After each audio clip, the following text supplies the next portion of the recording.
my primary focus is to come in and keep my staff and my teams motivated and energized.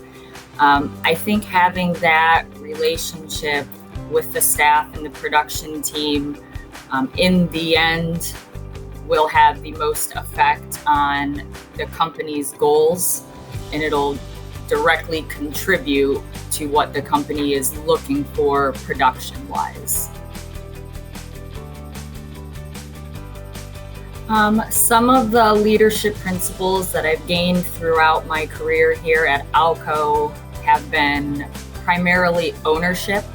I think taking ownership and standing behind anything that you push through the shop floor, whether it be a simple discussion or a process change, is going to help gain confidence of your staff and your team. I enjoy inventing and simplifying processes. So taking any process from any department, flipping it upside down, redesigning it, and making sure that the outcome is much simpler and easier to use and understand for the personnel in those departments. And I think thinking big is the term I would like to use. So everybody can focus and drill in and zero in on these small day-to-day tasks. But when you look at the overall picture in combination with those small day-to-day tasks, that's when you're going to have the best vision and path forward to reach that outcome that you're looking for.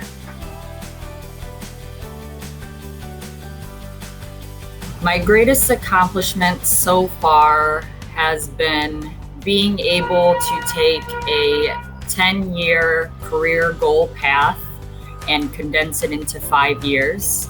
Originally, when I had started here, I made a promise to try and work towards that plant manager role, and just recently I have received it. Being able to take what I've learned through my process and growth and share that with the staff and the employees has been extremely rewarding, especially seeing those employees utilize those goals and incentives and things that I've helped string along, and watching them grow and succeed in their roles.